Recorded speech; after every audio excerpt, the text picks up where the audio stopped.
നമസ്കാരം. Funny and tips YouTube ചാനലിലേക്ക് ഏവർക്കും സ്വാഗതം. എല്ലാവരും ഞങ്ങളുടെ ചാനൽ സബ്സ്ക്രൈബ് ചെയ്യുക, മാക്സിമം ഷെയർ ചെയ്യുക. കൂടാതെ ഞങ്ങളിടുന്ന ഓരോ വീഡിയോസും നിങ്ങൾക്ക് നോട്ടിഫിക്കേഷനായിട്ട് വരുന്നതിന് വേണ്ടി തൊട്ടടുത്തുള്ള ബെല്ലൈക്കൻ എനേബിൾ ചെയ്യുക. കൂടാതെ ഞങ്ങളിടുന്ന ഓരോ വീഡിയോസും നിങ്ങൾ ലൈക്ക് ചെയ്യുക, കമൻറ്റ് രേഖപ്പെടുത്തി നിങ്ങളുടെ അഭിപ്രായങ്ങൾ ഞങ്ങളെ അറിയിക്കുക. അപ്പോൾ ഞങ്ങൾ കൂടുതൽ ഞങ്ങൾക്ക് ഓരോ വീഡിയോസ് ഇടുന്നതിനും ഞങ്ങൾക്കതൊരു പ്രോത്സാഹനമായിരിക്കും.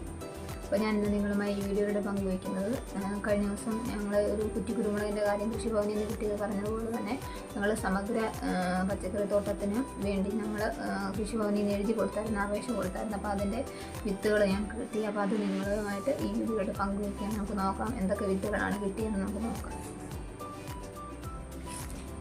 ഇതിത്ര ഈ കിട്ടിയിരിക്കുന്നത് ഇഞ്ചിയുടെ വിത്താണ്. ഇതിത്ര ഈ കിടക്കുന്നത് ഇത്രയും ഇഞ്ചി വിത്തുകളാണ്. ആ ഒരു കൂട്ടത്തിനകത്ത് കിട്ടിയ വിത്തുകളുടെ കൂട്ടത്തിലുള്ളത് ഇതിത്ര ഇഞ്ചിയുടെ വിത്താണ്. പിന്നെ നമുക്ക് നോക്കിക്കഴിഞ്ഞാൽ ഇത് മഞ്ഞളിൻ്റെ വിത്താണ്. ഇത് ഇത്രയും കാണുന്നത്. ഇത് ചേമ്പിൻ്റെ വിത്ത്.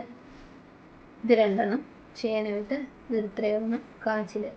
അപ്പം 1, 2, 3, 4, 5 കൂട്ടമാണ് ഈ സമഗ്ര പച്ചക്കറി തോട്ടത്തിൻ്റെ ആ ഒരു സെക്ഷനിൽ നമുക്ക് കിട്ടിയിരിക്കുന്നത്. അപ്പോൾ എല്ലാവർക്കും ഈ വീഡിയോ ഇഷ്ടപ്പെടുമെന്ന് വിചാരിക്കുന്നു. മാക്സിമം ഞങ്ങളുടെ ചാനൽ സബ്സ്ക്രൈബ് ചെയ്യുക.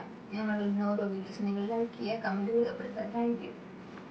കൃഷിഭവനിൽ നിന്ന് ലഭിക്കുന്ന ഓരോ ആനുകൂല്യങ്ങളെക്കുറിച്ചും അവയെക്കുറിച്ചുള്ള വിവരങ്ങളും കൂടാതെ ഞങ്ങൾ ഈ വീഡിയോസിലൂടെ ഈ ചാനലിലൂടെ നിങ്ങളെ അറിയിക്കുന്നതാണ്.